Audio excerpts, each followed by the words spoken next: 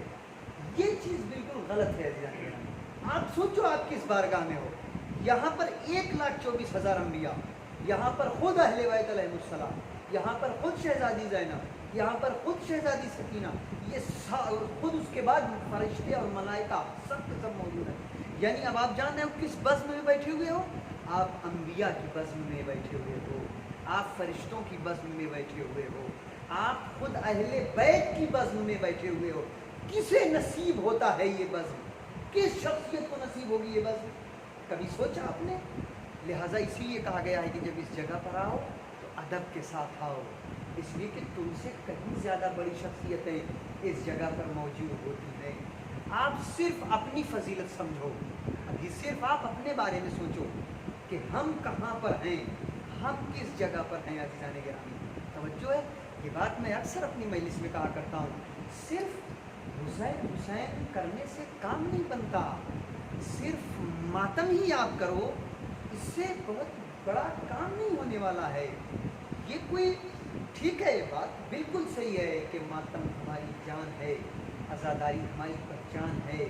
ہم جب مجلس کرتے ہیں یا ہم جب ماتم کرتے ہیں اور روڈ پر نکلتے ہیں ماتم کرتے ہوئے تو دنیا دیکھ کر کے ہمیں پہچان لیتی ہے کہ یہ رسول کا چاہنے والا ہے، یہ شہزادی کا چاہنے والا ہے، یہ حسین کا چاہنے والا ہے، یہ ہماری شناخت ہے، یہ تو کبھی نہیں ختم ہوگی۔ لیکن عزیزان گرامی اس کے ساتھ ساتھ آپ ان چیزوں پر غور کرو جو امام کا مقصد تھا، جس کے لیے یہ ساری چیزیں وجود میں آئیں۔ عزیزان گرامی سب سے اہم کیا ہے وہ یہ ہے کہ ہمیں یہ سوچنا ہے کہ ہم کیا کر سکتے ہیں، ہماری ضرورت کیا ہے۔ لہذا صرف امام کا نام صرف ماتم کرنے سے نہیں عزیزان گرامی، ایسا نہیں ہے۔ آپ کرو یہ سب ساری چیزیں کرو، لیکن ان چیزوں کو اپنے ذہن میں رکھو کہ آخر ان سب چیزوں کا مقصد کیا ہے۔ آپ دیکھو، میں اکثر یہ مثال دیا کرتا ہوں اور پھر میں آپ کی خدمت میں مثال دوں۔ ایک باپ، بیٹا پیدا ہوا، جس دن ولادت ہوئی بیٹے کی اسی دن سے باپ نے یہ سوچ لیا کہ میں اپنے بیٹے کو پڑھاؤں گا اور بہترین ڈاکٹر بناؤں گا۔ آپ سوچو، یہ میں مثال اس لیے دے رہا ہوں تاکہ بات بالکل کلیئر رہے۔ دیکھیں، ایک باپ ہے، بیٹے کی ولادت ہوئی، اسی دن سے اس نے یہ طے کر لیا کہ میں اپنے بیٹے کو بہترین ڈاکٹر بناؤں گا۔ محنت کرنا اس نے شروع کیا کہ میں اپنے بچے کو ڈاکٹر بناؤں گا۔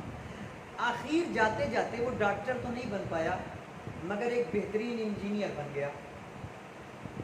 سمجھ رہے ہیں نا میری بات کو، کہ وہ ڈاکٹر تو نہیں بنا لیکن ایک بہترین انجینئر بن گیا، اچھا انجینئر، بہترین پیسہ کما رہا، ساری چیزیں ہیں، توجہ ہے نا، لیکن وہ ڈاکٹر نہیں بن سکا۔ باپ خوش ہے، آپ سمجھ سکتے ہو کہ باپ خوش ہوگا اس سے، باپ خوش ہے۔ خوشی باپ کو تو بالکل ہے کہ چلو کچھ نہیں تو بھیا کم سے کم ایک بہترین انجینئر تو بنا، عزت تو ہے، کم سے کم پیسہ تو ہے، ٹھیک ہے مجھے قبول ہے۔ لیکن وہ خوشی باپ کو نہیں ہوگی جو ڈاکٹر بننے میں ہوتی۔ میں کیا عرض کر رہا ہوں عزیزان گرامی، یعنی وہ خوشی اسے نہیں ملے گی جو خوشی ڈاکٹر بن جانے میں تھی۔ توجہ ہے نا، اگر ڈاکٹر بن گئے ہوتے تو باپ کی یہ خوشی دوگنا ہو جاتی۔ توجہ ہے نا، اب باپ جو ہے خوشی سے پھولے نہیں سماتا، جسے اپنی زبانوں میں، دیہاتی زبانوں میں کہا جاتا ہے کہ جو خوشی ہوتی ڈاکٹر بن جانے میں، وہ خوشی انجینئر بننے میں نہیں ہے خوش، ایسا نہیں کہ ناراض ہے آپ سے، خوش ہے، لیکن وہ خوشی نہیں ہے جو ڈاکٹر بننے میں ہوتی۔ یہی چیز شہزادی زہرا سلام اللہ علیہا کے